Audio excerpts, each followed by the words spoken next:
Hello everyone, welcome to Stupider for Fantasy Football. I'm Adam, this is Jabber, and JJ McGillicuddy. Hey! Don't ask, he lost a bet or something. Oh, don't you know? Actually, he'll be doing a one-man show. My name is Logan or Wolverine in Pasadena this week. Everybody's losing bets. Everybody's losing bets. I know. I know, Colin I feels lost it's a more bet. saber-tooth than Wolverine. Yeah, tune in next week, by the way, because when Claire gets back, I have to wear a San Francisco 49ers jersey, because 2 weeks ago, her team obliterated my team in fantasy football. A Niners jersey that is tiny.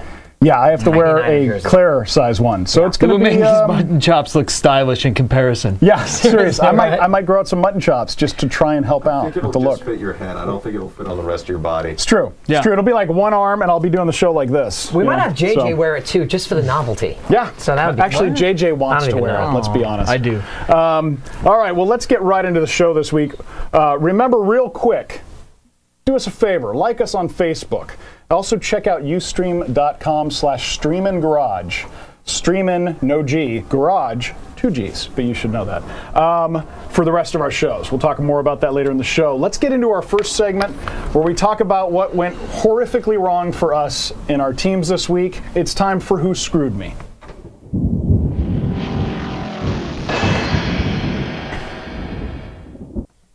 So I'm going to kick it off. This is just to make JJ and Jabber happy. Who screwed me? Aaron Hernandez. Oh!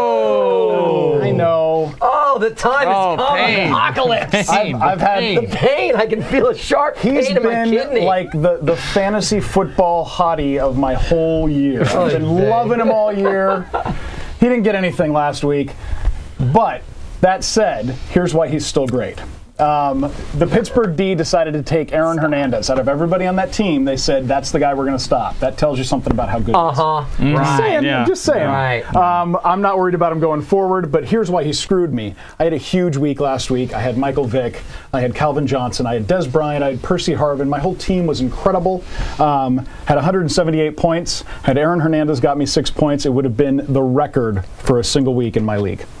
Of my league of 11 years. Wow, those are nice problems to have, aren't they, That's Mark? Yeah, amazing. it was rough. Really I don't know how I got through What it. is this? Not only what you do with a booger, but it's also the world's smallest violin, right, JJ? This is an Irish fiddle. There you go. Yeah. There Yeah, you go. yeah. There it And is. he should be playing the Irish fiddle. I am. Right. Do you know a jig? Can you dance a jig for us? Also, Peyton Manning screwed me. In one of my other leagues, I have Peyton Manning and Michael Vick. How do you bench Peyton Manning? But I should have. So I still don't know what I'm going to do. Screwing there. everybody. Yeah, he's not throwing any touchdowns recently. No. No. I mean, I but don't you can't think bench he the feels guy. like it. You know who he's waiting for, Marty Lublin? He's waiting for Austin Collie to come back. He's probably going to be waiting another week. We'll talk about that later we'll too. talk about that later. Mark, who screwed you? Who screwed me? Well, I won this week, folks. I know. Few and far between. But I did win. I'm 5-5, barely legal as 5-5. Nice. And but I'll tell you who screwed me. Steve Smith, you're kind of screwing me right now. Steve Smith, Giant Steve Smith. So, I don't know. I mean, I did win. I won basically because of the Garrard Hail Mary. And That's ridiculous. And what else? Who else had a last-second thingy going on? Santonio Holmes. Yeah. Those two kind of won my game for me. Exciting week for you. I did, and I hung on Monday night because my friend had who did the Patriots play? Monday night? My friend had the Eagles defense. Eagles defense, okay. And so they had a pick six, and I was at work, and I'm like, I'll hop in the corner, checking my scores.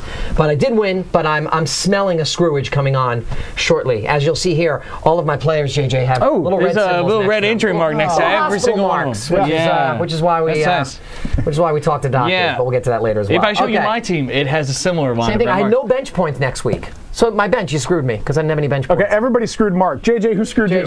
Surprisingly, in a weird twist of fate, I won this week as well. What? And you know who did not screw me? Miles Austin. Really? Miles Austin Why did didn't he not screw screw you? me. Because I traded him 2 weeks ago to end our abusive relationship. However, I did trade him for both Steve Smith and there he is, having a good time. Yeah. There There he he is, is. JJ Kardashian, Yeah, fully yeah. clad. Enjoying. By the way, that's a picture of his best catch of the year. Oh. She was wearing a Hey. All right. But I traded him for Steve Smith and Jonathan Stewart. So. However, However, luckily, he's just terrible. However, someone dropped Mario Manningham the day before Steve Smith got injured, and I managed to pick him up off the waiver wire. Super Mario. And he outscored Miles Austin this week. Yeah, he did. So my team was Matt Ryan. Not in bed. Fantastic. Now you know you have troubles with your fantasy team when you say things like, he outscored Miles Austin, and you're excited. That's problematic. It's all part of breaking my pattern of abuse. Sure. You had to dump that guy. All right, well, enough of this bitching. Let's move on to a better segment for us, a segment where we told you what we got right for you guys last week. It is time for We Told You So. And it's the same title card 2 weeks in a row. Corey, I'm so disappointed. CSL. There's no reason for this. Yeah, this is unacceptable, Corey. You are to live in a little cave and make us great title cards. That's your job. Or violence. Or let your niece draw another one, so we have the Happy Bubble title card. Although the Halloween one was nice. Halloween was good. Right now, somebody's listening to audio, heard it in their car, and thought they were being shot at. Right. Are you happy, Corey? You just caused an accident. Yeah. You just caused an accident, Corey. Way to go, buddy. Corey, you're worse than that Cleveland Browns fan who tackled that 8-year-old. You know my favorite thing about this? We're talking about Corey. Nobody knows who Corey is. I need to get Corey in here because we talk about him a lot. Corey is our graphics guru and does a lot of things. But you guys don't know him, so maybe we should get you guys to know him. You're not fired. We're just complaining. He loves football. All right. Not really. I think convention. All right, so let's talk about the guys we got right for you. Number one, you've heard this name before, but we actually told you to start him on Twitter before the game. That's LeGarrette Blount. Had another solid game. Check out that amazing right cross. That's what he's known for. When he's not smoking he's punching Yeah. He was good this week. Had, I believe, like 90 yards and a touchdown. Yeah. Somewhere 91 yards and a touchdown because I followed my own advice and started him this week. All right. There you go. Beautiful. Yeah, that touchdown was amazing. Instincts. Yeah, the thing I love about LeGarrette Blount is especially last week, they were playing Carolina, so I had a feeling the Bucs were going to be handing them a pretty solid defeat, and they'd be running a lot in the second half. Carolina looked a little better than I expected them to, but still, they were running the ball a lot in the second half, and that's where Blount shines. Yeah. He just powers through guys. Do we like LeGarrette Blount, or LeGarrette Blunt Force? Thinking Blunt Force is better. For the kids would be Blunt Force. Yeah. Right? Yeah. Okay. And then our second guy, Dez Bryant. We told you this was the only Cowboy worth starting. This guy's emerging as the guy in Dallas. He's the amazing wide receiver catch now. in the end zone there. Yeah. How did he come up with that ball? It was brilliant, and not only that, he makes many of them every week. He's getting better, and he's a rookie. He does. We talked about when Kitna came in, Kitna has rapport with Dez Bryant because he wasn't one of the official, because it was Roy Williams, and it was Miles Austin as the starting two. Dez was catching a lot of balls in the second squad, and when he came in, he immediately stepped up and became Kitna's favorite target. Yeah, absolutely. He's a playmaker. I mean, he wears number 88. Just call him the playmaker. Just call him Irvin. Yeah. He's better than Irvin because he doesn't push off like Michael Irvin did. Ooh. Michael Irvin is not going to be happy with you. No, he hates me. All right. Well, another thing about Dez Bryant, again, if you're in a league that gives return yards, he's even better because he's a great return guy, too. Yeah. All right. Number 3 guy, Mike Goodson. We talked about him last week and guys to pick up. Didn't have a great game, but had a solid game at about 13 points for a fill-in. That's not bad. He actually did a little better than I expected him to do. He looked pretty solid, and now that we know that D'Angelo Williams is going to be out for the year, he's going to be great going forward with a good matchup. Number 4, JJ, why don't you talk about him? Because he's your new player. Mario Manningham. Once again, I followed my own advice. And Mario Manningham, it was a trio. It was always kind of a trio. You had Steve Smith, you had Hakeem Nicks, you had Mario Manningham. All three of them can catch the ball. And when one went out, it just meant that there was more balls for the other two. Mm-hmm. And Kevin Boss also starting to get a little more looks down towards the end zone as well. But Manningham is a solid number 2 receiver while Steve Smith is out. Yeah. Interestingly enough, I had Steve Smith going against both of them last week. Then Smith went out, suddenly gave my opponent a huge advantage. But Manningham, enough said. I mean, he's a solid player. He's clearly a great number 2 receiver behind Nicks, and he's one of those guys that, he's been playing well. He didn't need Smith to go down to play well. No. So he's like the best guy you could have waiting in the wings. He was a solid start before Smith got injured, and now he's a must start. Because he's the number 2 guy on an incredible passing team. Previously, it was like, who's going to... Hakeem Nicks is going to get his looks. Is it going to be Smith or Manningham? It's going to be Smith or Manningham. Now, that's all clear. It's Manningham. Yeah, the last guy we're going to talk about who had, obviously the big story of Monday night, we'll go into this later, was Michael Vicks' ridiculous performance. But hidden in all that was a great performance by Keelan Williams. An unbelievable performance. The guy had a great game. We talked about him a couple of weeks ago, told you with Portis hurting and with Terrain having some issues, he was a guy to look at, especially if you owned one of those guys. He was a great start this week. Don't know what's going to happen with him going forward. There's talk that Portis might come back this week, so although I can't imagine them. I can't imagine Portis really coming back as anything more than a third down back. Yeah. He looks like he's lost a step. Yeah. I mean, as far as running backs goes, he's up there in years. He's up there in number of carries. Yeah, I tweeted this last week. I tweeted about Vince Young. When do we get to admit that Vince Young's a bust? Because Texas Longhorn fans won't let it happen. I understand because as an SC fan, we wouldn't let the whole Reggie Bush thing go for a while. But that said, same thing with Portis. When do we admit that this guy is now no longer fantasy relevant? There's two younger, better backs on his team. But we still hear about, well, he's going to get the start if he's healthy. Why? Well, here's where I play devil's advocate for a moment, because the Philadelphia Eagles had really no reason to play any defense on Monday night. There was no urgency to their defensive game on Monday. True. So, good performance, 16 carries, 89 yards. Obviously, some big runs in there because he only had the 16 carries. But when you jump out to a lead that is huge, 28-0 in the first quarter. I mean, they made history on Monday night. The Eagles, no road team has ever gone in and been up 28-0 after the first quarter in any game. Why don't we throw it to resident Redskins fan and currently in a massive depression, stat guy Colin Wilkie? Oh, Colin. Colin, what do you think of this kid? Yeah. Colin, what's the deal with Keelan? Keelan, he's actually a decent running back, rookie out of LSU, undrafted. Was looking good in preseason and really good, actually, third down back because he's good in the backfield. If you look at his stats for the last game, he had 4 receptions, 50 yards, and a touchdown. He had 3 touchdowns total, 2 he ran in, 1 he caught.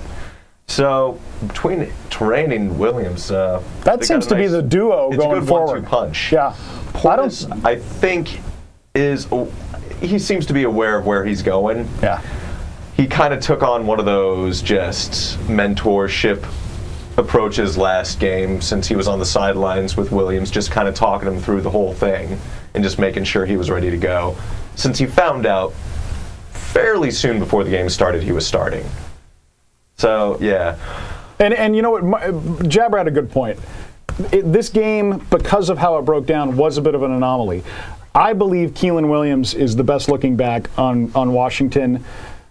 And it's very close with Terrain. Terrain's more of a blunt type running back, more of a pounding kind of a guy. Keelan Williams is multi-talented. He's better picking up the blitz, better with pass receiving. That's so they look kind of like a real young Bradshaw Jacobs. You know what I mean? They're like that kind of tandem, that lightning and thunder kind of a mix at running back. Anyway, let's get out of this segment. Do you guys have any we told you so's that I didn't mention that I forgot that could happen? No, I made no interesting or exciting predictions for this week, which could have come to fruition. Usually I have 1 or 2, but this week I'm trying to this whole time I've been thinking. You were the first guy to get on the Mike Thomas bandwagon. And I'll say this, I won't. As a fantasy football player, his game this week, it was very exciting to watch, but you don't look at that and think he's going to be a monster going forward, because it really was.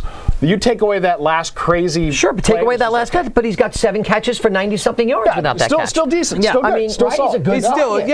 Yeah. All right, let's. I'm going to throw it over to Jabber now for getting you guys caught up with everything that's going on around the league. It's time for the fantasy news.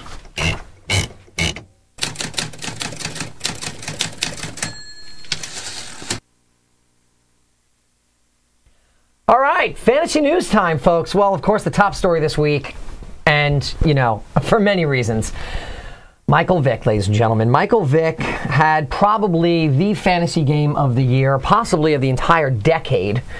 Maybe the greatest fantasy game of all time, because we love to say that in 2010. Look, he's obviously a great player, fellas. This guy is an incredible athlete. Let's talk a little bit about repeat performances. Let's talk about his style, the style of his game, how he runs, how he plays, how that's going to affect him going forward. I mean, can Michael Vick keep up even a remotely similar pace to what he's done over these couple of games, and is he due for an injury? I mean, let's just throw that out there. I think that's the big question. The big question with Michael Vick is, can he stay healthy? You know, it's not. He's healthy now, but the way the guy plays, you know, this last game against the Redskins, he was great. But the first game he played against the Redskins, he made that touchdown run, got crushed between two people, and I believe he had a strained cartilage in his ribs, which is a very weird injury, but apparently very painful, and you can't play through it. Michael Vick, right now, to me, is the best fantasy football player out there. Even if you take away this last Monday night game, every game he's played in, he's been incredible. I mean, just incredible. He's been. I have him on one team, and it's been 30-plus points every week that he starts, and that's the point, that he starts. What is he going to miss more games? Right. Well, I mean, the big thing is when you have a running quarterback, you know, and like people like to think he's changing the game, but like, you know, quarterbacks used to run a lot more before linebackers got bigger and faster and stronger and hit like, you know, the bejesus out of somebody. And the fact is, you know, by running one big hit, and he's back on the sidelines, and, you know. And it's also his style of running. He's very haphazard. He's got this crazy kind of flow to him that leaves him hanging out there a lot. Yeah. He's not a guy who's going to go 10 yards down the field and slide to pick up the first down. No, he's electric, and that's what's exciting about him. It makes him a great like performer and makes him like a fantasy stud. But it also, if you've got him, you may want to handcuff yourself. Well, that was going to be my point, JJ. You know, I've seen teams go through entire fantasy football seasons with Peyton Manning or Tom Brady, or, you know, before a few years ago, Brett Favre, and you didn't have any problem. You know, you got one guy for a bye week, and then you dropped him immediately because you knew Peyton Manning's not getting hurt, right? Yeah. With a Michael Vick, you definitely want to handcuff him with somebody who has got skill and can put up some numbers. And you look at the Philadelphia Eagles' schedule, and they still have 2 games against Dallas left. Terrible. Well, I mean, maybe they're turning around. It's going to be for Vick and that team. It's going to be. They've got a game left against Houston. They go up against Minnesota, who will allow him to have 80 seconds to look for a receiver and then run for 30 yards. But what he is doing better is he has become a much better, and I think this is universally across the board. Everybody agrees. Michael Vick is a much better pocket passer than he's ever been in his entire career. Yeah. That is key because he doesn't have to run for 80 yards. If you watch him with Atlanta, but he doesn't have to. He would run, and the second he started running, he was running. But now, until he crosses that line of scrimmage, he's still looking downfield, and that's where he's getting a lot of these big plays from. And he was all wrist in Atlanta, and now he's really throwing with a more streamlined motion. He's using his whole arm, his whole first body. Pass to Deshaun Jackson was just incredible. It was amazing. I love him because he's on 2 of my teams. I absolutely love him. You may even want to start him over Peyton Manning. I think he's gonna. I think he keeps going at this pace. He's MVP of the league this year. All right, and that's gonna be interesting. Whoa! MVP of the league. MVP of the league. He's thrown 153 pass attempts. Like, it's an exciting game, and it's fantastic. What I'm saying is, should he continue to play this way, and they get into the playoffs, you know, and it looks like they're going to go that way. Should he continue to play that way? I think he'll be a candidate for MVP. But I think he's missed too many games to call him the MVP. And it's not like Philadelphia floundered without him, and they were. Oh, they weren't that. No, they were 1-1 without him, and they weren't looking very good. I mean, clearly he's the reason that makes the team good. This is a great 3 o'clock discussion, Colin. This is not a fantasy discussion, Colin. Well, this is not really fantasy either, but Dread Pirate was wondering, Vick or Marino on a date, and why for you, Adam? Oh, of course it's Marino. Hi, Dread. How you doing? Buddy of mine. Yeah, of course it's Marino, because Marino, in my opinion, is the greatest pure passer the game will ever see. You know who's not playing fantasy right now? Dan Marino. Exactly. His jersey's right there. Yeah, but if Dan Marino wanted to murder you on a date, he'd be wearing great gloves, and he would get away with it. It's true. He protects the hands that protects him. Let's go back to the fantasy relevant. Next story. JJ really wants to get to this next story because, let's face it, it's always fun talking about the shitty-ass Vikings. So let's do it again. Sidney Rice is probably out. He's definitely out this week. He's not coming back. No, he's not. He's not definitely out this week. Out. He may be out. He's not playing this week. It is his own personal choice that he will make on Saturday. He's not going to play this week. Well, and it is not about the money. When Brad Childress is your coach, everything is your personal choice, which is very comforting for us NFL fans. Show me some of those chili pics. Look at her. There's Chili picking up his date. Do we care? They're going to go sext in a dark corner somewhere. Sex text. Does this really have any implications for Percy Harvin, who's really the only other guy worth talking about? The reason why in fantasy you care is because Sidney Rice had such a huge year last year and was such a down-the-field threat. Yeah. And does he come back, especially going into the playoffs? Is this a guy that you keep on your bench? in hopes that when you make the playoffs, you've got a potential it's number tough. one wide receiver. Here's why it's tough. You can't just drop him, because if he does come back, even if it's for the championship game, he could be the reason you win it. But that said, the Vikings are not going to the playoffs this year. It's not going to happen. I don't care. It's just not going to happen. And I think Sidney Rice is going to make a career decision and go, listen, I'm not going to come back for the end of the year for games that don't really matter. I'm going to go ahead and let this heal completely and be a great player next year. Here's my point. Ready? He's also a free agent next year. This is it right here. Okay, Santonio Holmes was suspended. Still trained, right? Was not injured at all. Okay, Santonio Holmes worked out. He got in shape. It has now taken him 5 games to get in playing shape. We're going to talk about him a little bit later, all right? But Sidney Rice is coming back from an injury, okay? It's not like this guy has been, working out as intensely. He had surgery. He's not working out as intensely. He may get maybe 6, 8, 10 plays tops. There's no way he's going to be in playing shape by the time your playoffs start. If you're a playoff-bound team and you're deep, fine, stash him. Otherwise, to me, there's really no discussion. I mean, last year, would you have rather had Sidney Rice or Santonio Holmes? Oh, Sidney Rice. Sidney Rice. By how much? By a little? A little bit. By a little. Yeah. So, my opinion, the guy had surgery. He's not going to be in playing shape, period. To me, that's the whole discussion. Yeah, and especially if he doesn't come back this week, then it's another week or two, and then another couple weeks to get into game shape.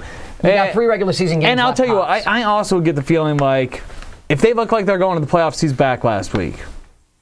That could happen. That's a good thing to say. Listen, if they get back to 500 and they get back into it, then he might come back the last couple of weeks. But I agree with Mark that Harvin's the guy there. Even if Rice comes back, Harvin's going to be number 1. I think Rice coming back helps Harvin. Sure. But I don't think Harvin needs any help. But Harvin has been just, and he's so consistent. He's been great no matter who's there, no matter when we draft a quarterback next year. Number 3. Oh, look at that. Another Viking story. It's what the national media would like talking about. Oh, sure. The funny thing is, JJ we don't even consult him on these things. No. These are the bigger stories this week. We all know Brad Childress is on his way out. How long, and does this affect the Vikings? My answer is, let's move on. I actually think the second he leaves... Yeah, look at that. The second... That's not Chili Davis, folks. That is Brad Childress. The second he gets fired, I think it's good for the Vikings. I think it's a mess there, and even if it's not his fault, he's the figurehead. Yeah, and so you got to change it. I think it doesn't change. Right now, there's 2 players on the Vikings that if you have them, you start them, and it's Percy Harvin and it's Adrian Peterson. Yeah. Everything else is a giant risk. Yep, I agree. Those are two studs that you just start every week. I'd play Schenko on matchups, but only on matchups. Yeah. And I think if Chili gets fired, it doesn't change. It's still Harvin and it's still Peterson. Right. Nobody else. Those are their 2 studs. Period. There it is. There's Henry Kissinger. Hey, there's little Schenko. All right, and there's little Schenko. Not so little, apparently, if that bar is accurate. All right. Our last news story. Well, there could be many more, but of course, we're prioritizing here. Yeah. We're prioritizing. Yeah. Adam's prioritizing. Another guy, we've been just waiting around for this guy, Vincent Jackson. What's the deal?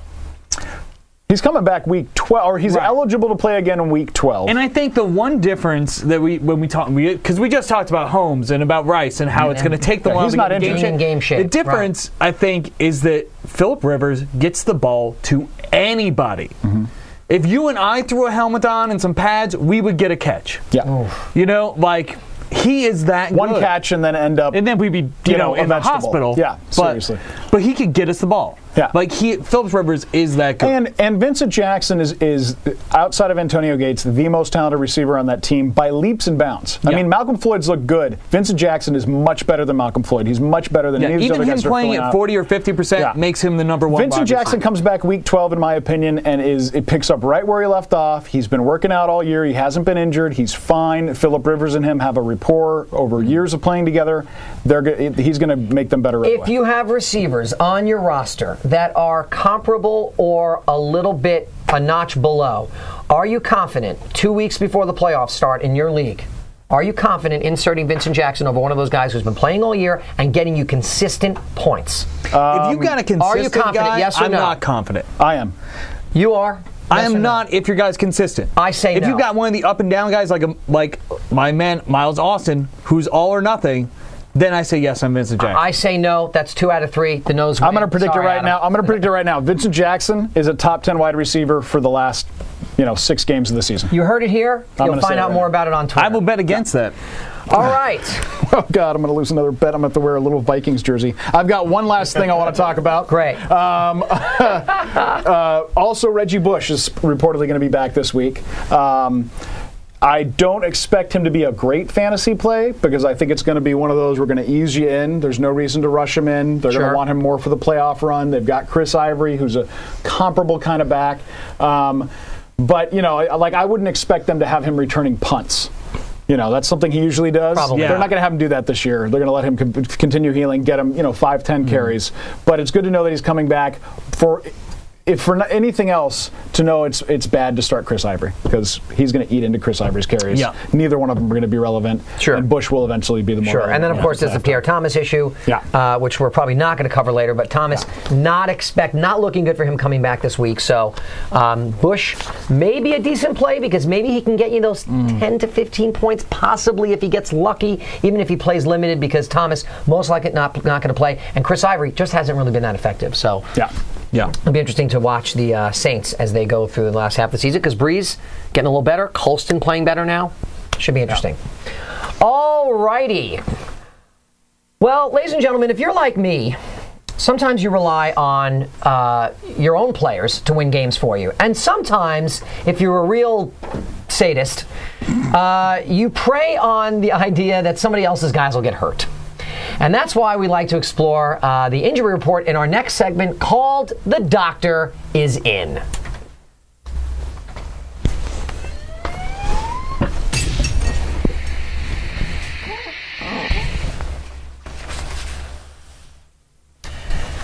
Now, last couple of weeks, the doctor has been out, but we've got a new doctor in town, Dr. Zach Lutsky. Dr. Zach, how are you? I'm great. Thanks for having me. Great to have you, Dr. Zach. Dr. Zach is board certified in emergency medicine. He has consulted on medical shows such as Jerry Bruckheimer's Miami Medical and ER, where we first met.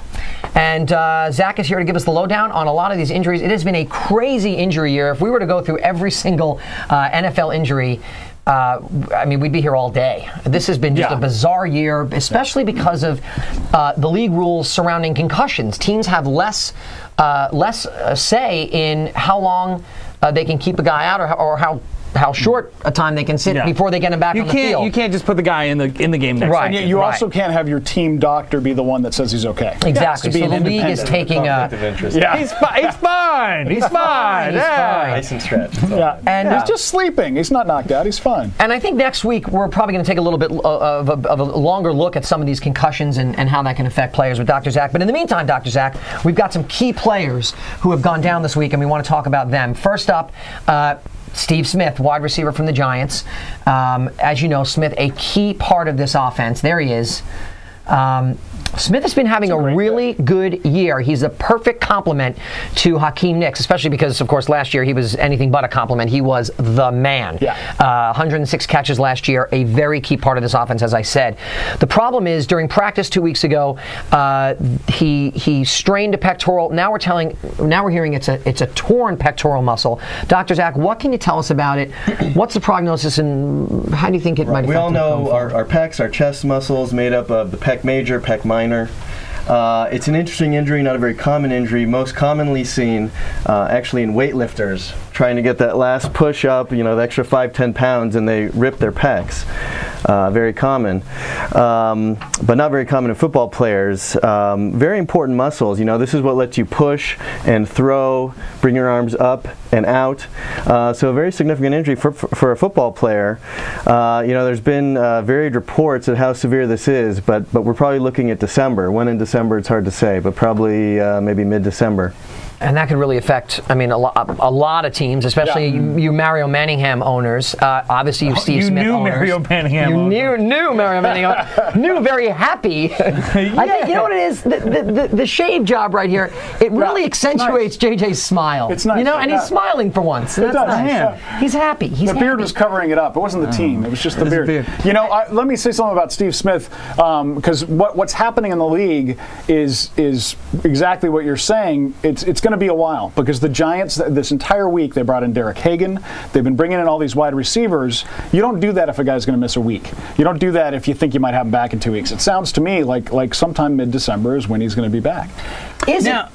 One more question. Yes. Like, so is this? I mean, you know, like it affects also the ability to like reach up to catch. It's not something you can just like take a cortisone shot, which is what seems to be the cure for every injury in the NFL. You know, cortisone shots help in things that are inflammatory, but if something's actually torn, it's not going to help. And in fact, the cortisone can actually damage the tendon. What about cortisone mixed with super glue where the tear is? The glue might work. The glue might be the catch. Thinking, you know, it's Adam, let me ask you a question. You mentioned, you know, you don't bring in receivers if it's only a week.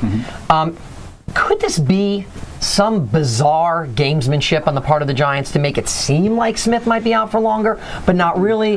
Or do you not really toy with somebody like Derek Hagan's emotions if you're going to just to play some silly game? You don't screw with the Hagman. You don't screw with the Hagan, right? I mean, Bill Belichick does weird shit like this all the time. Yeah, but that's Belichick. Right. You know, Coughlin doesn't. Coughlin does nothing weird. He's like the most predictable. He's a great coach, but he's like the most predictable human being in human history. I mean, he's got two emotions, and they're the same emotion, by the way. Yeah, exactly. But what I would say is, if anything, this, as somebody who's seen a lot of these things over the years, this smells like in 2 weeks we're going to get he's on the IR. Like this kind of seems to me that maybe they're hoping it's better than it is. Well, Dr. Zach, is that the kind of injury that could put you out for like up to 8 weeks? Absolutely. Yeah. This is the kind of injury that if it's severe enough actually needs surgery. And then it's a yeah, they got to go in and reattach it, don't exactly. they? Yeah. Exactly. Wow. And that's hard to recover from. All right. Next up, let's talk about the Chads in Miami. Not hanging anymore. Political humor. Football show with political humor. And that's, by the way, that's 10-year-old political humor. And that's for number 10. Two of them right there. Yeah. There they are. That looks disturbingly romantic. Aqua, yeah. They're actually rubbing forearm hairs there, which is nice. I do that all the time with JJ. So Chad Pennington is out for the year. So not really that pressing to talk about Chad Pennington. Sounds like he's had multiple injuries, multiple surgeries. I would say out for his career. He's just been in bad shape. Yeah, Chad Pennington is what we say about Cliff Floyd in baseball, made of glass. Yeah. The problem is that Chad Henne was looking a lot to his receivers. He's now messed up. Let's talk about his injury first and then the implications after. Chad Henne, I thought it was a dislocated knee, but Dr. Zach, in fact, it's something entirely There's some reports that it was a dislocated knee. To be technical, it's actually a dislocation of the kneecap as opposed to the whole knee joint. In my world, it's actually a less severe injury. For him, it still may be some trouble. Okay, and that's the patella, right? The kneecap is right. the patella? The patella sits in what we call the patellofemoral groove and can be knocked out. Usually it's knocked out laterally to the side. These things come to the ER. They're very easy to pop back in, very quick and simple. Doesn't sound very good, though.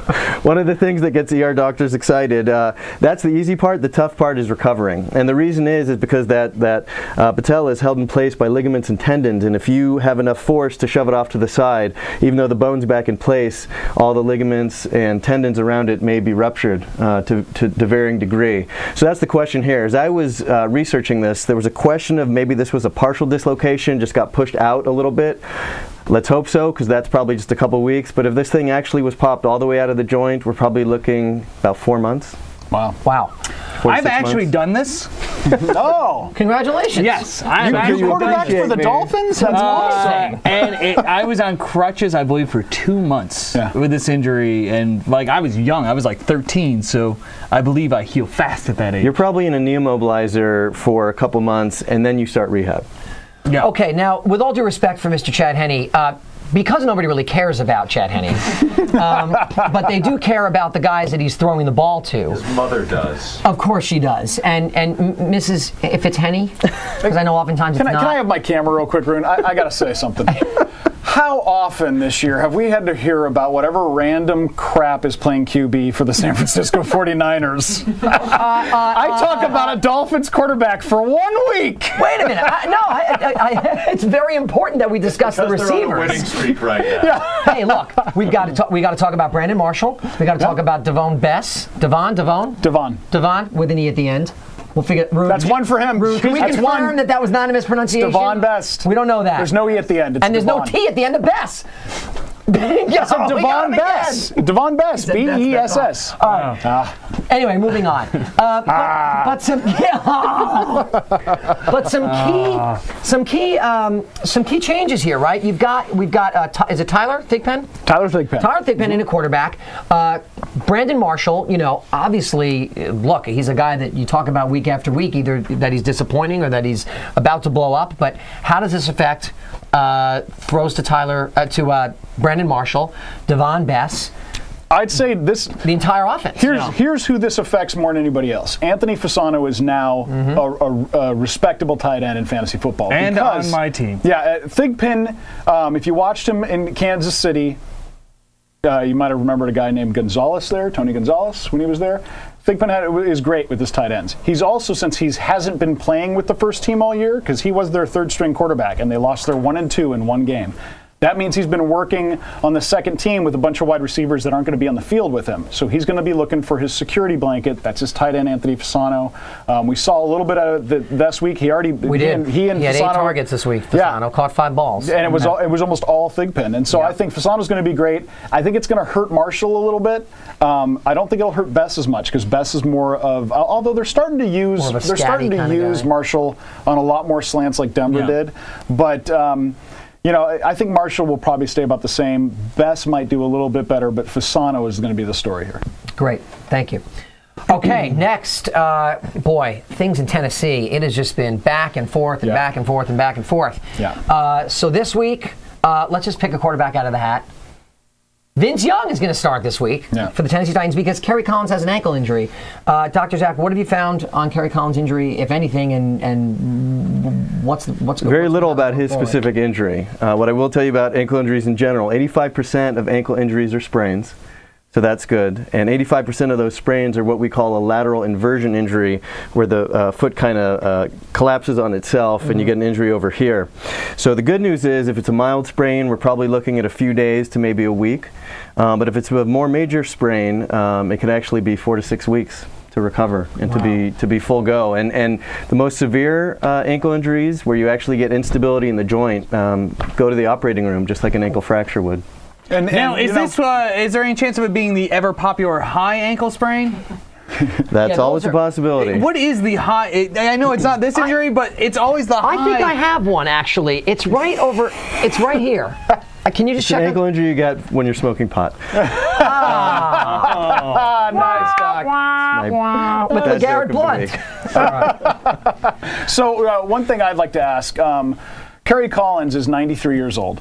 So is it going to be harder for him to come back for this injury? I mean, I think he's pushing 40 or is in his 40s already. He played with Joe Paterno in his first season. Seriously. He actually stitched the first pigskin. I'm seriously his age. Can we stop? If Mark had this injury, how long would you expect him out for? Forever. You'd hope I'd be out forever. Absolutely. As we all get older, our body's ability to heal lessens. So, if this would take a young guy a few days, it may take him a couple of weeks. All right. Next up, a guy who has been a little disappointing this year, but I think a lot of people are still kind of waiting for him to come around.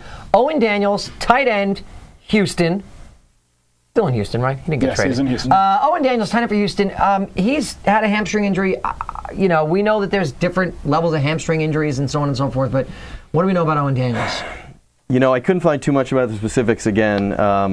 Just to get everybody on the same page, your hamstring is the group of muscles at the top of the back of your leg, very commonly injured in football and these types of sports. Graded from 1 to 3, and it could be anything, again, like an ankle sprain, actually, from a few days to a few weeks, depending on the severity. From what I found, it's looking like he's probably going to miss at least another game. Yeah, I've heard that too. I've heard he's not starting this week. I heard Joel Dressen will get the start. That's his backup. And Owen Daniels last year, before he got injured, I think it was an ACL last year. He was the best tight end in fantasy football. But it's time to stop thinking about last year. Owen Daniels should not be on anybody's roster, even when he comes back. He's just not that good. A follow-up question: when people get hamstring injuries, it seems to reoccur. By injuring your hamstring, does it make it more likely for you to re-injure it? I think most likely what happens is people don't let them heal completely. Yeah. So you have a partially healed injury that doesn't hurt so much that you're okay to go play on it, but the ability to hurt it again, it's just so easy since it's not fully healed, and the threshold to injury is that much less. And I've seen a lot of these. One of the things that doesn't sound that bad, but really puts people out, is those deep bruises on a muscle like the hamstring. Yeah. It seems to take longer to heal than a surface bruise, and like you said, they'll go to play through it, they get one hit right on it, and it's like right back to where it was when it started. It tricks them into thinking it's a less severe injury, but actually can end up putting them out for a longer period of time. Yeah. All right, let's talk about. Boy, this is a big one. Yeah. You know, usually you would say an injury to Antonio Gates is something you'd want to start off with, but we want to go out with a bang today, and so we're going to talk about Antonio Gates. He has a torn plantar fascia on his right foot. He also has a sprained ankle and toe. Let's not talk about the sprained toe, because that kind of makes him look like a wimp. But let's talk about the bad one. What is plantar fasciitis? And talk to us. Yes, the plantar fascia is a ligament that wraps around your heel and extends the length of the foot. It's commonly talked about in what's called plantar fasciitis, where you can actually get some inflammation in that ligament, probably the most common cause of heel pain. See that all the time in the ER, and it involves sort of just tight ligament that needs to be stretched. The problem is that ligament can also get a tear, and this is what's happened here. And you know, a tear like that, you know, again, depending on the severity, but you're looking at probably 2-3 weeks. So they're saying for Monday night that he's 50-50. If you're betting on it, what do you think? Is he playing or not?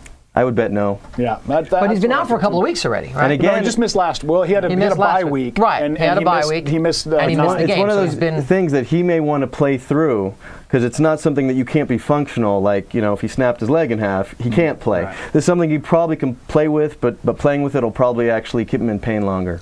May want to take another week. Because I remember, to switch sports, sorry, Adam, but like Albert Pujols, I believe, played with this injury for like 6 months.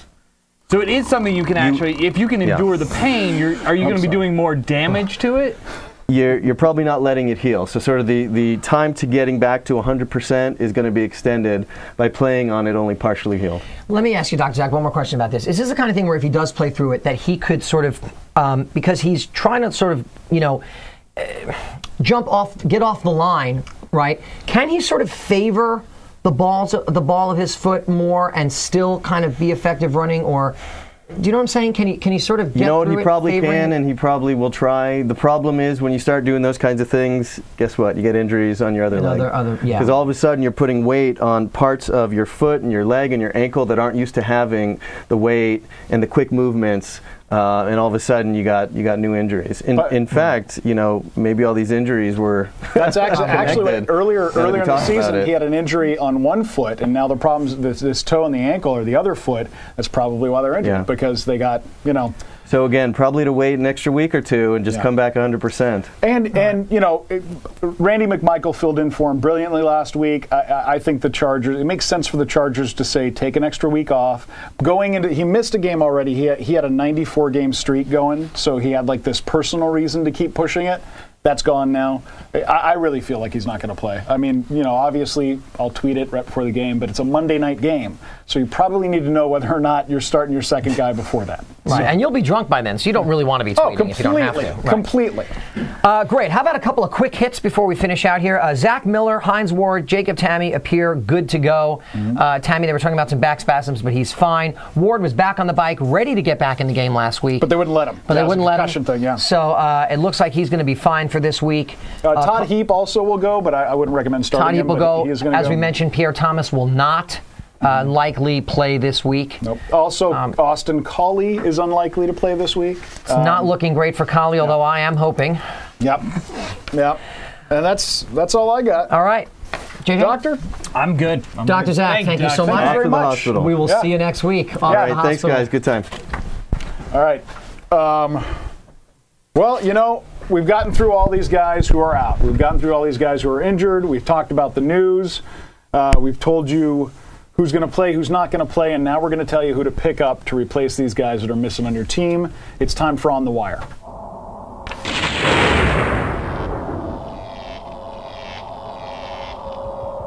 All right. First guy I'm going to go over, or actually, Mark, why don't you lead this? All right, well, one guy who we brought up a little bit before, who actually I picked up this week, I believe JJ did as well, our man Anthony Fasano, down in Miami. Yep.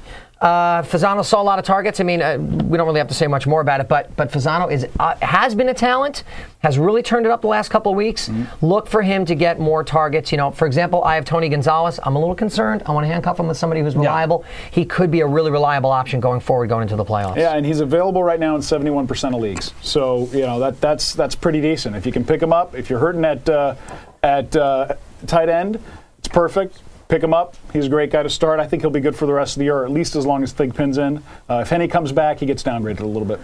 Speaking of Tyler Thigpen, he is available in 84% of leagues. You know, this is one of those things where there is. Wow. Yeah, wow. That's. That's an amazing picture of Tyler Thigpen. Okay. That's his hand down there, folks. That's his hand. Just so you know. He's checking out the pelvis. Yeah. You know, I think this pretty much sums up everything for him. Yeah, well, he's looking at how to develop a good rapport with his tight end. The thing about Thigpen is, that was not a joke. What are you talking about? No puns there. Thigpen is available in 84% of leagues. I think, you know, with him, it's the kind of thing where it really depends on, obviously, who's available, but, you know, how savvy your league is at picking up players. I mean, sometimes there are some really good options that just happen to sit out there for weeks on end, and all of a sudden it's like, what?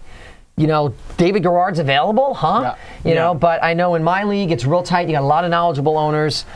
You know, he may not be available out there, but if he is, he might be a decent option. Yeah, and we always try to give you guys nobody else is talking about. Like Garrard, everybody kind of knew last week Garrard was going to be good. I believe you guys called him way before anybody else did. Oh, that's what I told you so. There you go. Yeah, there you go. Yeah. Last week, everybody knew Garrard was going to have a big game because of the team he was playing. And if you look at it, he actually didn't have as big of a game as people thought. It was that last pass that made it a great game.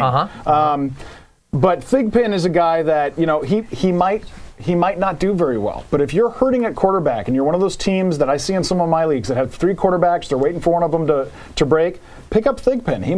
He fits Miami's scheme really well. Although, talking about picking up quarterbacks leads us to our next guy, which I think is a better pickup. I hate to say this, Mark, but I do think Troy Smith in San Francisco is a much better fit. He's a playmaker. He is. He's playing great. Yeah, raise your hand out there if you have an Alex Smith jersey and you just burned off one of those number ones.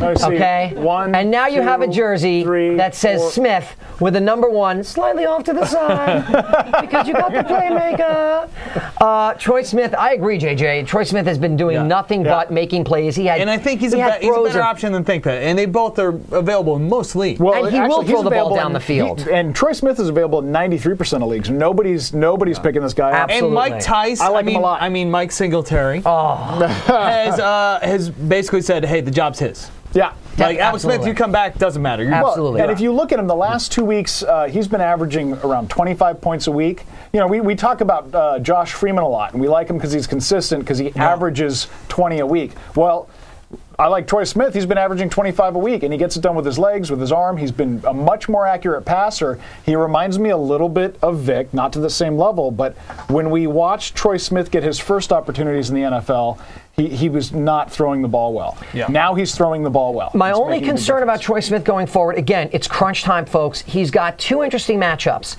The Cardinals' defense, terrible last week, no doubt. But 2 games prior to that, very opportunistic defense, picked off the quarterback a couple of times, took a couple back for touchdowns. Except for that quarterback was Brett Favre, who is known to throw to the wrong team. In one of those games, it was Brett Favre. My concern is that he's going to Arizona and that he's going to then go up to Green Bay for what is most leagues the last game of the season. So Troy Smith, probably a good pick this week against Tampa at home. Riding that momentum from last week. Going forward, though, you got to be careful going into Arizona and going into Green Bay, a very opportunistic defense. Clay Matthews, the very big matchup there, too, is he plays San Diego in Week 15, which most likely will be your championship game. Right. Or, you know, very few leagues go to Week 17 because it's so hard with players out. Right. A lot of leagues end in 15. And you trade that line probably passed. So Troy Smith really, at best, a 1 week, maybe a 2 week, maybe throw him up there against Arizona. But other than that, you might want to avoid him against Seattle but as and against a backup, like to be safe, if you've got nobody else on your bench and there's nobody available. Yeah. Side note, by the way, should you get to the playoffs into your championship game, he's playing St. Louis in Week 16. That's a good matchup for a championship game. All right, next up, Lance Ball. I'm going to be honest with you. I know absolutely nothing about this guy. I'll tell you about him. Please do, Adam. All right, he's available in almost 100% of leagues. Here's who this guy's for. If you're a No Sean Marino owner, you need to go pick him up right now. He is now the handcuff for No Sean Marino. He's one of those guys that'll miss a game or two a year. He gets these little injuries. And Lance Ball looked really good last week. He might even be stealing some of the goal line touches from No Sean Marino as they try to save Marino for a playoff run. So you telling me this guy looked really good with his 2 attempts for 9 yards? Yeah. Basically, here's why he looked good. I'll tell you why. Because he keeps I literally thought I was going to scroll down and see 15 carries, 85 yards, 2 touchdowns. Well, he also likes to refer to him No Sean as Marino, I've noticed here. No Sean Marino. I want Marino back in the NFL. This is as close as I can get. So here's why I like this guy. Yeah, he only had 2 opportunities last week. He got named the backup this week. He is now the backup. Okay. And Denver is talking about having more of a shared workload. I'm not saying start him. I'm saying if you're a Marino owner, pick him up. And if you're hurting at running back, you got an extra roster spot, you want to keep a guy around, he might be a guy to look at. Right. Okay. Good. This is from the expert, folks, so I will never challenge anything that Adam says. No, you should. He is the man. You should, because I need to win more bets. Good, because that guy seems like a ridiculous pickup. Okay. Oh, I can't wait for next week's I Told You So. I can't wait either. That'd be awesome. I can't wait either. Next up, can we just grab hands for 1 second? Marty Loveland, you called this guy on draft day practically. Yeah. And, I picked up his torch in week 5 or 6. Then he had like 1 mediocre game, but since then he's definitely become a threat down in Jacksonville. With Mike Sims-Walker, by the way, little banged up right now. Yep. And even without the huge Hail Mary catch last week, Mike Thomas, you are the real deal. You were great in interviews. You had an interview up in Bristol this week after the catch. He's getting more attention now. I have a question. But he's a solid receiver. Mike Thomas from Jacksonville. I have a question. I want to ask the audience. Why is he available in 81% of leagues? Why are you not paying attention? This guy's been awesome.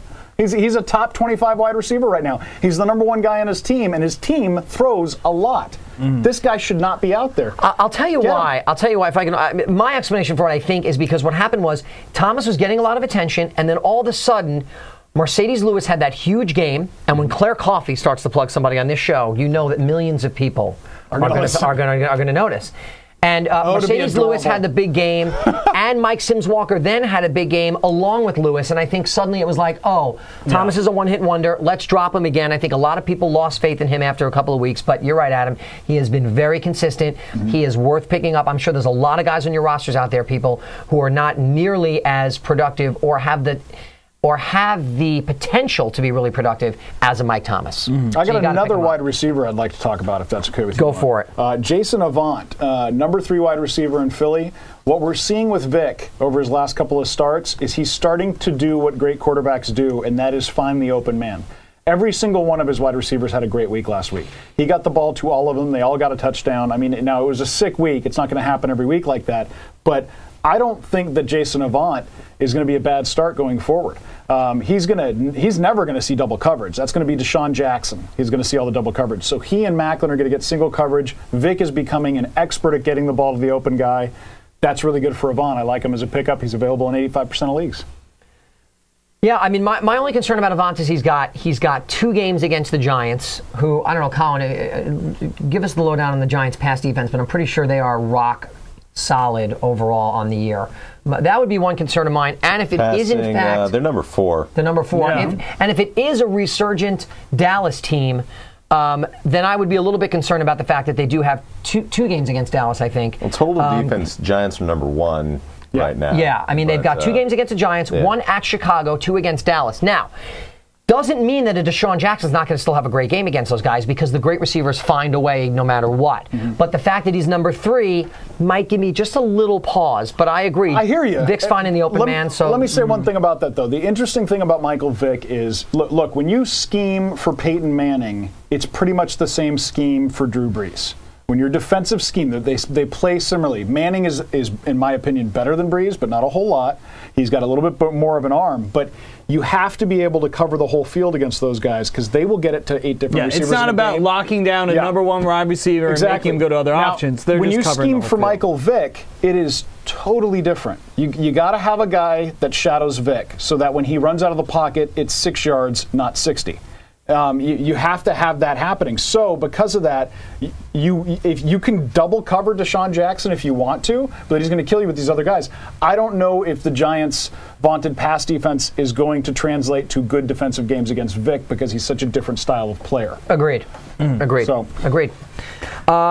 Boy, this one is almost mind-boggling, right? I know. I can't believe. And this is almost as mind-boggling. If I was as watching Mike this Thomas show being on the as bench, but me maybe from the more beginning so. of this year, I'd call me an idiot for saying The what I'm about to say. number one pass defense in the NFL, if I'm not mistaken, Colin, No, I actually belongs to the Oakland. Actually, you are mistaken. Number 2? you are The number mistaken. 2. I was close, though. San Diego's one, aren't they? No, it's New Orleans right now. Oh, damn, I'm wrong too. Well, but New Orleans sucks. San Diego's The 3. Oakland Raiders. and they're The number 2 Raiders. pass defense in the NFL. And they're a top 5 in most fantasy leagues, and they're available in 70% of leagues. They Again, are. people don't look at it and see the Oakland Raiders and think these are the guys that were supposed to suck. They don't suck. They're They don't good. suck. They're a and they good especially team. don't suck at defense. They're pretty good. They have at a good defense. shot at winning the AFC West. They're playing They're playing inspired ball right Pittsburgh now. right now. They're playing Pittsburgh, They and I'll get tell Pittsburgh you this week. I'll tell you why I think, and I could be completely off base here, but let me just try and put 2 and 2 together in the only way I know how.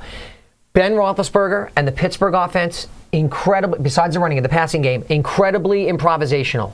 I think that could be serious trouble going on the road. No, it's at Pittsburgh. Okay, it's at Pittsburgh. I still think it could be serious trouble against an Oakland defense that's very opportunistic and very good against the pass. JJ, what do you think? And improving. Oakland, Right, and just Oakland getting seems better. to just be getting better and They better. just got They're off really a bye picking up week. speed. They're rested. This could be a repeat of history from last year when Pittsburgh also lost a key game. I forget to whom, but the next game was against the Raiders, who were supposed to be gimme, and then they ended up getting taken down. Right, and the Raiders are much better this year. Let me say one more thing about Oakland Raiders. If you make your fantasy playoffs, here's who they're playing in the playoffs. They get Indianapolis for the championship game. Indianapolis is not a great team as far as shutting down defenses. They will get a couple turnovers, those kinds of things. Indy's probably their best opponent. The other guys they get in Week 15, they get Denver. I think that could be a good start for them because it's in Oakland and it's probably going to be, one of those games that decides that division. Always a huge match. And then in their first week, they get Jacksonville. And I think Oakland will shut down Jacksonville's passing offense. Because the reason Garrage's been good, or one of the reasons Garrage's been good recently, is he's had wonderful matchups. Oakland's going to eat them alive. Yeah. So I like them as a playoff D. So, all right. All right. Well, that about does it for On the Wire. Just a couple of closing words about trade deadlines. We're getting to the end of the season here, fellas. Mine what does that passed, mean yeah. for you, Adam? It means what you've got is what you've got. It also means it's a lot harder to find free agents. Yeah. People aren't taking chances. Obviously, there's no more bye weeks to cover, so you can't swoop in and pick up somebody's really good defense when they dropped it for a bye week. That's not happening anymore. You're pretty much stuck with the team you got. And you can see from what we're recommending, there's not great recommendations on our list this week because there's not a whole lot out there. I don't like recommending guys that are only available in 25% of leagues because I don't really think that's going to help anybody.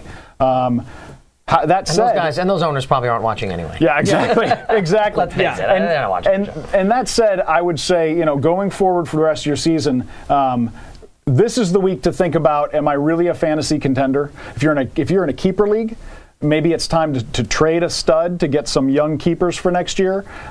If you're not in a keeper league, well, then enjoy the games for other reasons. I don't know what to tell you. If you're making a playoff run, this is pretty much the team you've got, unless your trade deadline hasn't passed. So I've got a team where I'm stuck with Manning and Vick.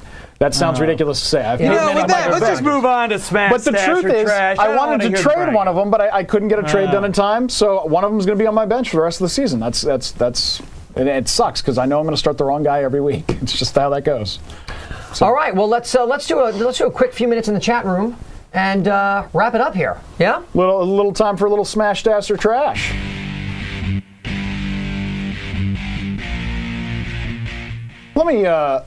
Let me explain this segment really quickly because it's evolved over the year.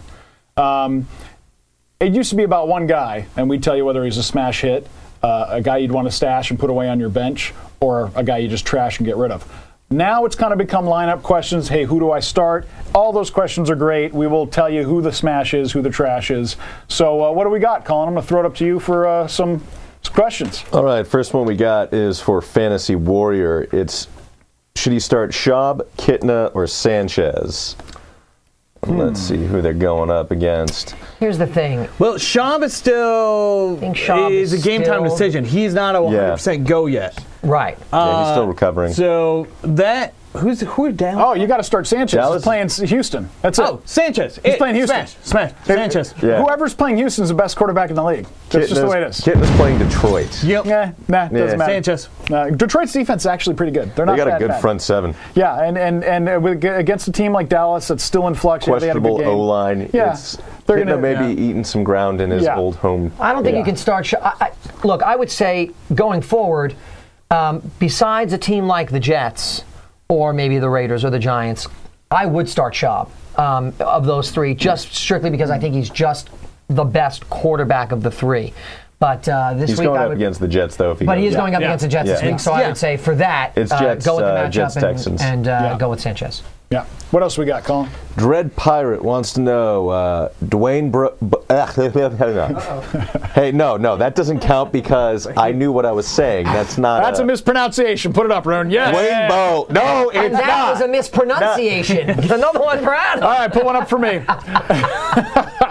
Adam's Dwayne Bowe, isn't he? Fred Jackson, or Mike Thomas? All right. Let me take this one. Hi, Dredd. How you doing? I know you. I'll tell you right now. You say that. I'm just going to do this to make him feel really, really happy. Dwayne Bowe is the most incredible wide receiver I've ever seen in my life. You can now record that and play it on our message boards in the league because he's been telling me how great he is. And Dwayne Bowe's good. Dwayne Bowe's been really good. He's playing Arizona. Yeah, he's playing Arizona. He's got a great matchup. So this week he's awesome. I'd start him over Mike Thomas, definitely. Dwayne Bowe has 8 touchdowns in the last 5 games. Yeah, it's you a little got to sick. play this guy. It's a little sick. He's on a tear, much like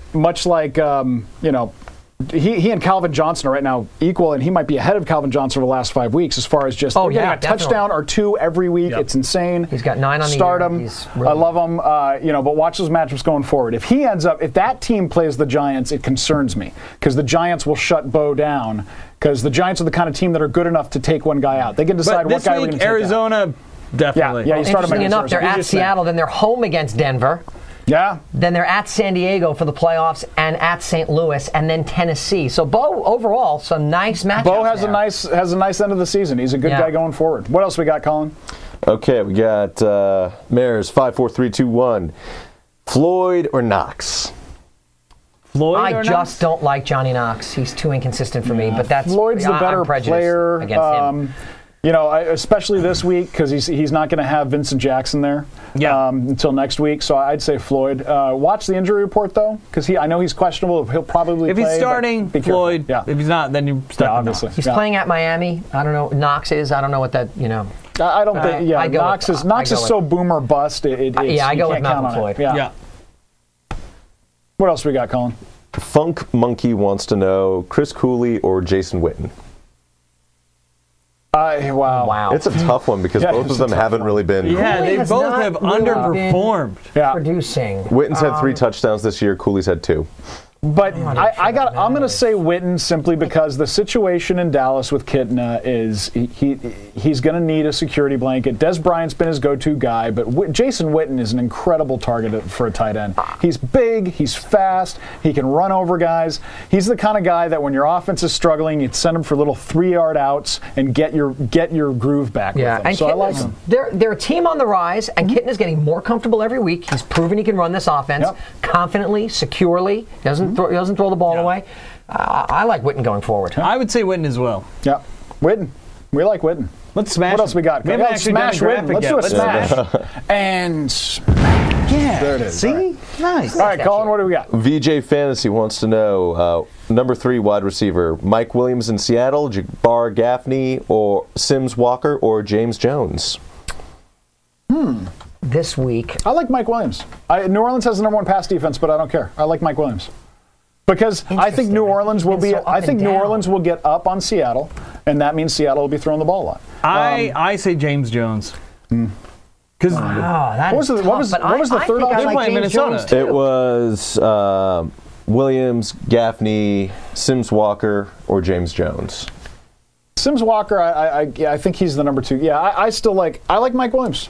I think the safest bet. I got to go with you on this, JJ. I think James Jones is the safest bet. I think the Packers are a team that is finally come to terms with what they've got, who they are identity-wise. The running game is getting better. Brandon Jackson is more solid, regardless of how they use him. Overall, I think it's opening things up. Jennings let's is not better. forget, they can deliver the death blow to Brett Favre's career and the Minnesota Vikings this week if they beat them. Yeah. I think they're they can literally put that There's organization one in thing the ground. you got to be careful with. There's one thing you got to be careful. There's a report today that said Donald Driver will not miss any time. If that's true and Driver's starting, James Jones is not. But is Driver really 100%, or is he still? But even if he's 50%, it's going to take so many opportunities away from James Jones that he's not going to be worth a start. I'm still going James Jones. That's fine. All right, smash James Jones. We'll talk about how I was right next Walker week. might be a decent pick too. I don't know. Yeah, you can't change your mind like after No, you I do like the James smash. What else we got, Colin?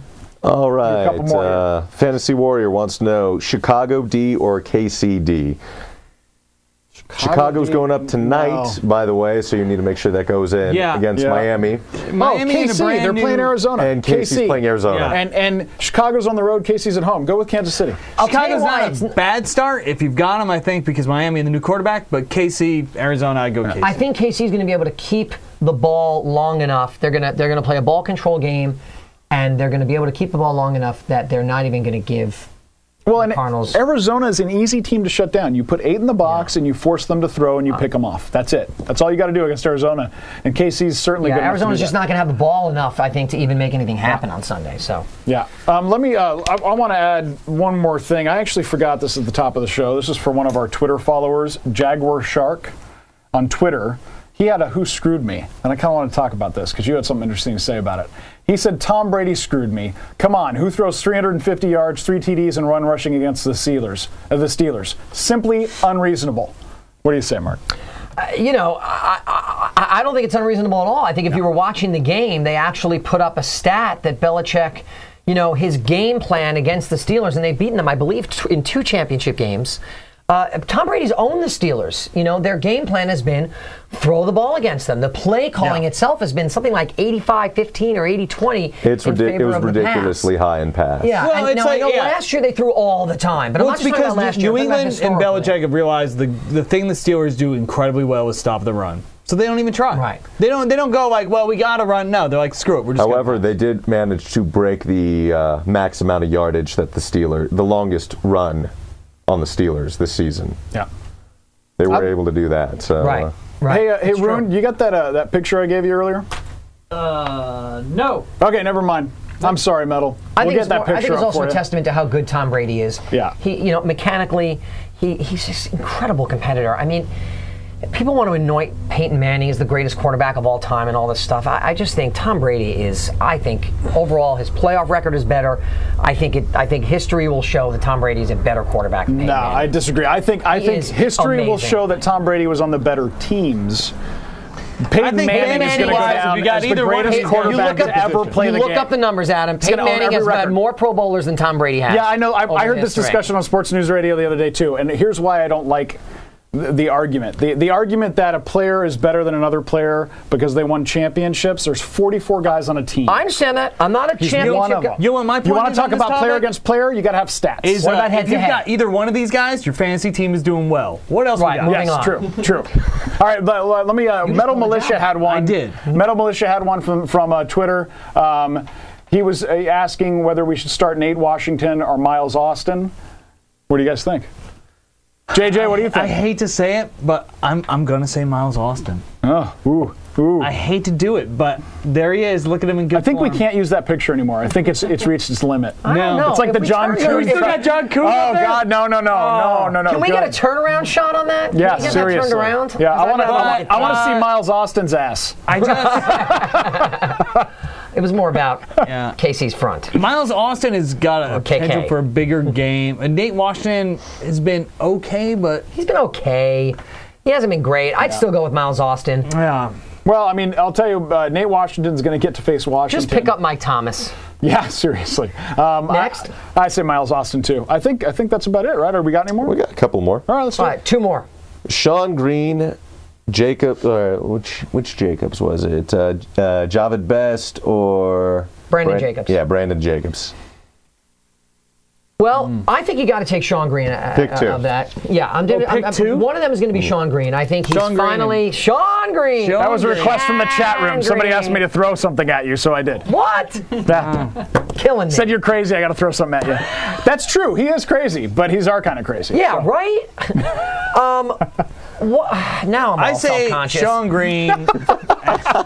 Sean Green, and I go with Javid Best. Yeah. I think Brandon Jacobson is way too much of a crapshoot. Yeah, and Jacobs is a boomer bust guy. There's going to be a game here or there where he gets 2 or maybe even 3 touchdowns, but you can't predict it. Yeah, So I mean, it's not to say that Best don't is bother. similar, but he's younger and just better. He doesn't have a. I have Ahmad Best on Bradshaw in front of my him. team, and I picked him up beginning of the year.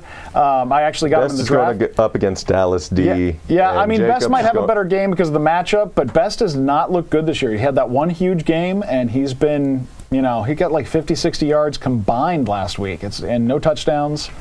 Unfortunately, that offense is all Calvin Johnson again this year. I mean, at this point. Earlier in the year, they were mixing it up a little better, and now it's all Calvin Johnson again. All right. Then last one we'll do is Adrian Peterson or Steven Jackson. Adrian Peterson. Adrian Peterson. I don't even care who they're playing. It's Adrian Peterson. Yeah.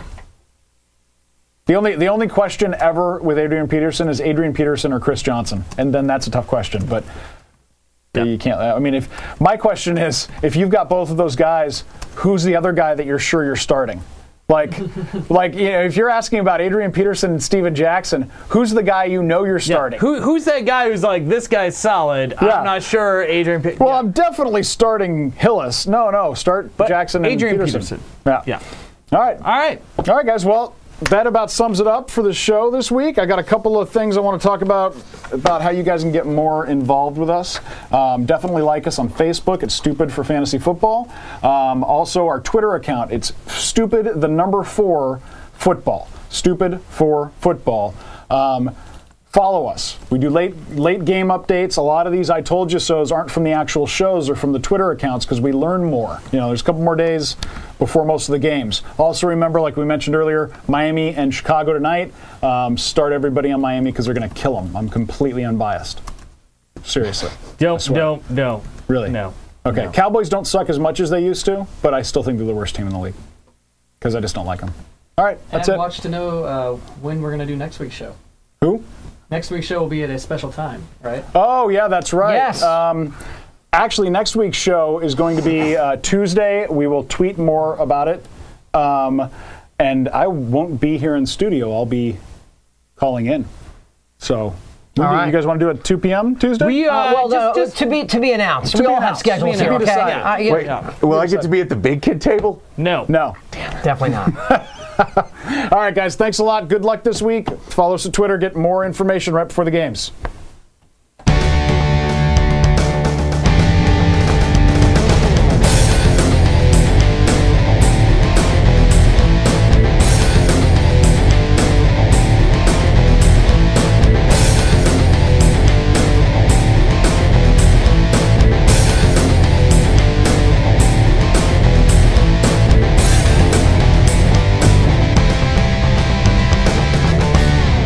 So I had a feeling the Bucs were going to be handing them a pretty solid defeat, and they'd be running a lot in the second half. Carolina looked a little better than I expected them to, but still, they were running the ball a lot in the second half, and that's where Blunt shines. Yeah. He just powers through guys. Do we like LeGarrette Blunt, or LeGarrette Blunt Force? Thinking Blunt Force is better. Appropriate for the kids would be Blunt Force. Yeah. Right? Yeah. Okay. And then our second guy, Dez Bryant. We told you this was the only Cowboy worth starting. This guy's emerging as the guy in Dallas. He's the wide Amazing receiver catch now. in the end zone there. Yeah. How did he Incredible come up with catch. that ball? It was brilliant, and not only that, he makes many of them every week. He's getting better, and he's a rookie. He does. He's We a talked rookie. about when They should call him Kitna the came in. playmaker. Kitna has rapport with Dez Bryant because he wasn't one of the official, because it was Roy Williams and it was Miles Austin as the starting two. Dez was catching a lot of balls in the second squad, and when he came in, he immediately stepped up and became Kitna's favorite target. Yeah, absolutely. He's a playmaker. I mean, he wears number 88. Just call him the playmaker. Just call him Irvin. Yeah. He's better than why Irvin not? because he doesn't push off like Michael Irvin did. Ooh, Michael Irvin is not going to be happy with you. No, he hates me. All right. Well, another thing about Des Bryant, again, if you're in a league that gives return yards, he's even better because he's a great return guy, too. Yeah. All right. Number 3 guy, Mike Goodson. We talked about him last week and guys to pick up. Didn't have a great game, but had a solid game at about 13 points for a fill-in. That's not bad. He actually did a little better than I expected him to do. He looked pretty solid, and now that we know that D'Angelo Williams is going to be out for the year, he's going to be great going forward with a good matchup. Number 4, JJ, why don't you talk about him? Because he's your new player. Mario Manningham. Once again, I followed my own advice. And Mario Manningham, it was a trio. It was always kind of a trio. You had Steve Smith, you had Hakeem Nicks, you had Mario Manningham. All 3 of them can catch the ball. And when one went out, it just meant that there was more balls for the other 2. And Kevin Boss also starting to get a little more looks down towards the end zone as well. But Manningham is a solid number 2 receiver while Steve Smith is out. Yeah. Interestingly enough, I had Steve Smith going against both of them last week. Then Smith went out, suddenly gave my opponent a huge advantage. But Manningham, enough said. I mean, he's a solid player. He's clearly a great number 2 receiver behind Nicks, and he's one of those guys that, he's been playing well. He didn't need Smith to go down to play well. So he's like the best guy you could have waiting in the wings. He was a solid start before Smith got injured, and now he's a must start. Because he's the number 2 guy on an incredible passing team. Previously, it was like, who's going to... Hakeem Nicks is going to get his looks. Is it going to be Smith or Manningham? Is it going to be Smith or Manningham? Now, that's all clear. It's Manningham. The last guy we're going to talk about who had, obviously the big story of Monday night, we'll go into this later, was Michael Vick's ridiculous performance. But hidden in all that was a great performance by Keelan Williams. An unbelievable performance. The guy had a great game. We talked about him a couple of weeks ago, told you with Portis hurting and with Terrain having some issues, he was a guy to look at, especially if you owned one of those guys. He was a great start this week. Don't know what's going to happen with him going forward. There's talk that Portis might come back this week, so although I can't imagine them. I can't imagine Portis really coming back as anything more than a third down back. Yeah. He looks like he's lost a step. Yeah. I mean, as far as running backs goes, he's up there in years. He's up there in number of carries. Yeah, I tweeted this last week. I tweeted about Vince Young. When do we get to admit that Vince Young's a bust? Because Texas Longhorn fans won't let it happen. I understand because as an SC fan, we wouldn't let the whole Reggie Bush thing go for a while. But that said, same thing with Portis. When do we admit that this guy is now no longer fantasy relevant? There's 2 younger, better backs on his team. But we still hear about, well, he's going to get the start if he's healthy. Why? Well, here's where I play devil's advocate for a moment, because the Philadelphia Eagles had really no reason to play any defense on Monday night. There was no urgency to their defensive game on Monday. True. So, good performance, 16 carries, 89 yards. Obviously, some big runs in there because he only had the 16 carries. But when you jump out to a lead that is huge, 28-0 in the first quarter. I mean, they made history on Monday night. The Eagles, no road team has ever gone in and been up 28-0 after the first quarter in any game. Why don't we throw it to resident Redskins fan and currently in a massive depression, stat guy Colin Wilkie? Oh, Colin. Colin, what do you think of this kid? Yeah. Colin, what's the deal with Keelan? Keelan, he's actually a decent running back, rookie out of LSU, undrafted. Was looking good in preseason, and there he is, having a good time. There he is, JJ Kardashian, fully clad. Enjoying. By the way, that's a picture of his best catch of the year. Oh. She was wearing Hey. All right. But I traded him for Steve Smith and Jonathan Stewart, so... However, luckily, he's just terrible. However, someone dropped Mario Manningham the day before Steve Smith got injured, and I managed to pick him up off the waiver wire. Super Mario. And he outscored Miles Austin this week. Yes. Yeah, he did. So my team was Matt Ryan. Not in bed. Fantastic. Now you have troubles with your fantasy team when you say things like, he outscored Miles Austin, and you're excited. That's problematic. It's all part of breaking my pattern of abuse. Sure. You had to dump that guy. All right, well, enough of this bitching. Let's move on to a better segment for us, a segment where we told you what we got right for you guys last week. It is time for We Told You So. And it's the same title card 2 weeks in a row. Corey, I'm so disappointed. CSL. There's I mean, no reason for this. Yeah, this is CSL. unacceptable, Corey. You are to live in a little cave and make us great title cards. That's your job. Or violence. Or let your niece draw another one, so we have the Happy Bubble title card. Although the Halloween one was nice. Right now, good. somebody's listening to audio, heard it in their car, and thought they were being shot at. Right. Right. Are you happy, Corey? You just caused an accident. Yeah. You just caused an accident, Corey. Way to go, buddy. Corey, you're worse than that Cleveland Browns fan who tackled that 8-year-old. You know my favorite thing about this? We're talking about Corey. Nobody knows who Corey is. I need to get Corey in here because we talk about him a lot. Corey is our graphics guru and does a lot of things. But you guys don't know him, so maybe we should get you guys to know him. You're not fired. We're just complaining. He loves football. All right. Not really. I think convention. All right, so let's talk about the guys we got right for you. Number one, you've heard this name before, but we actually told you to start him on Twitter before the game. That's LeGarrette Blount. Had another solid game. Check out that amazing right cross. That's what he's known for. When he's not smoking he's punching Yeah, he was good this week. Had, I believe, like 90 yards and a touchdown. Yeah, somewhere 91 yards and a touchdown because I followed my own advice and started him this week. All right, there you go. Beautiful. Yeah, that touchdown was amazing. Instincts. Yeah, the thing I love about LeGarrette Blount is especially last week. They were playing Carolina.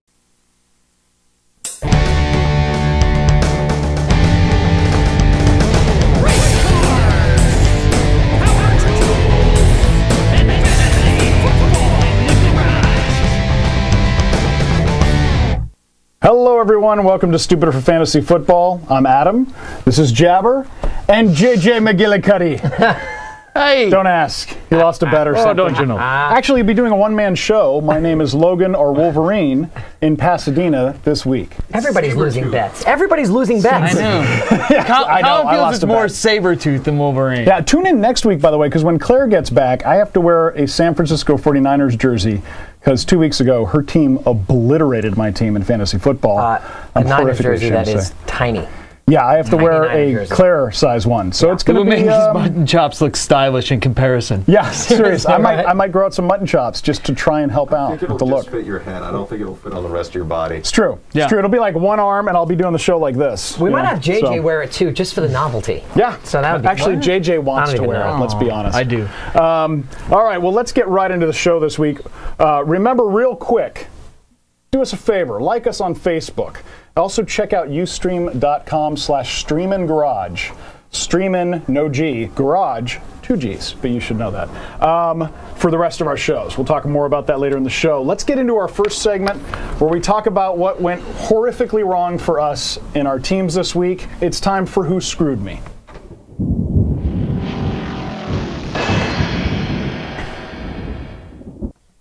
So I'm going to kick it off.